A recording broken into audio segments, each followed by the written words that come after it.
believes our enthusiasm in the real world all rests on perseverance. And boy, this faculty association better persevere. There may be a vote to get enough cards in by next week, and the Labor Relations Board verifies it's all done properly. There'll be a vote to throw the SGU out and make the bargaining unit the faculty association. Al in Saskatoon, you were thinking of that issue.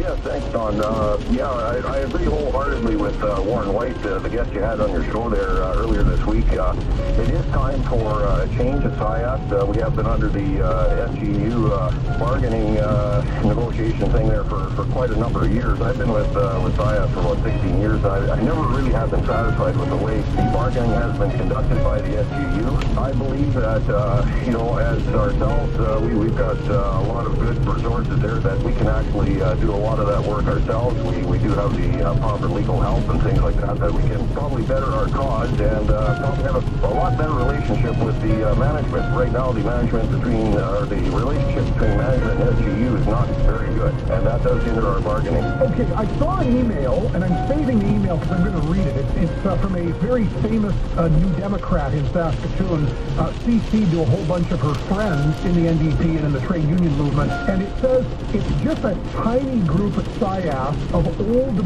men who never got over the vote in 1988, that there wasn't a faculty association then, and most of the faculty are really happy with the STEU. Well, I'll tell you, John, I'm not an old man, or I don't consider myself an old man, and that statement is grossly inaccurate.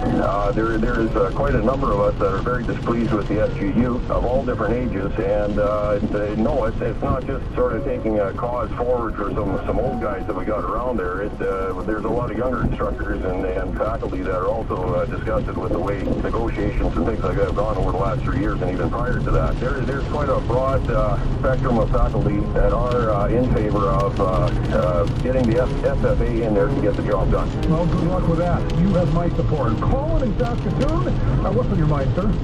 Well, a couple quick things, John. First of all, earlier this week we had the debate on about the Vince Lee potentially being released and what that would mean, and is it safe to do so? And, that's a great topic to discuss. Like, if he's on his meds and is he properly supervised despite the heinous crime that he did, is he a risk to society anymore? And that's something that should be talked more about. But what boggles my mind is a guy like this netmaker guy that was already, the public was warned that he was an extreme threat to reoffend. Why is he released? Where is the public safety? If he's already deemed an extreme threat to repeat his dozen or so vicious assaults against women, why is he released back in the public? You make eminent good sense. Now, the problem with that, Colin, is these warnings go out when the guy's sentence is about to expire. Now, that's a very good argument. Why did he get a sentence that expires?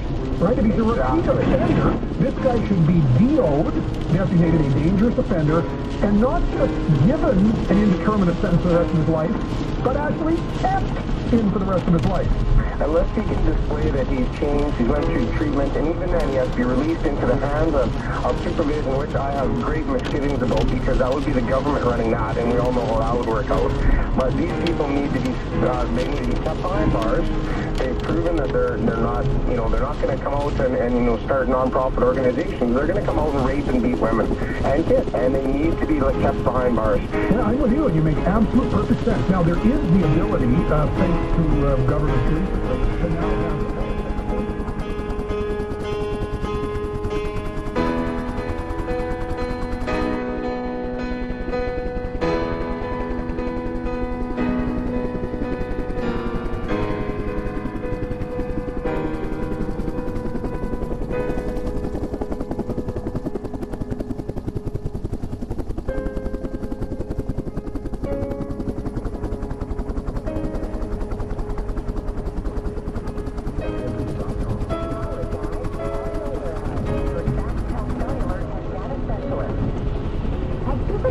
we know there's an art to reading an online profile, and with a little practice, you can weed out the people who aren't right for you.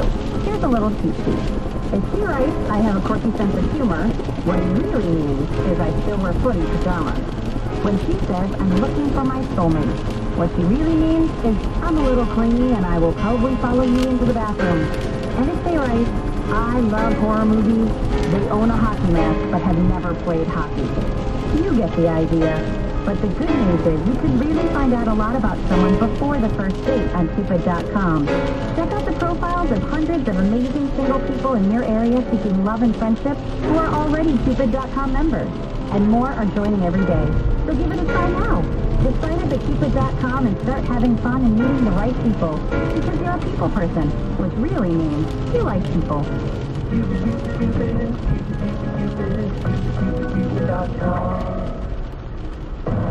On now at the Globe Theater.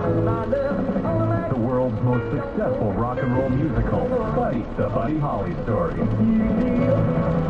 Follow Buddy from his first gigs as a country and western singer to the day the music died. This show is played to sold-out audiences worldwide and will leave you cheering for more.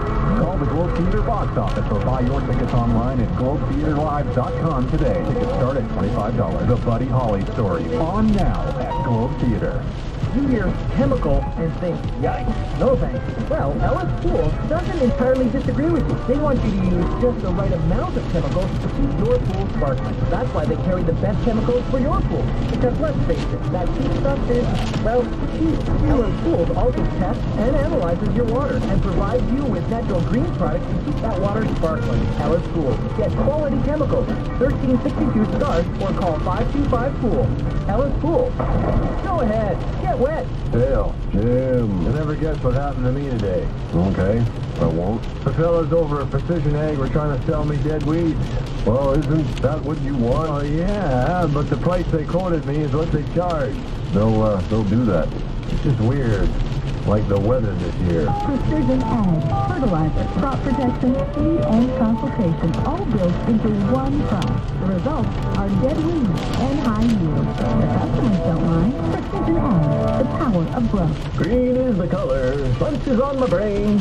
Now, that's not the song. Now, what are you doing with all those blueprints? Oh, these? Well, they were just sitting here on the mayor's desk. That guy really needs a haircut. Hey, look at this. Blueprints for the new open-air buffet. Open-air buffet? You know, Cal, that's the stadium. Oh, that is a catchy name for a restaurant. Well, since they're serving this grass to 30,000, I think Cowtown should supply them with their EnviroGreen Eco Turf Blend.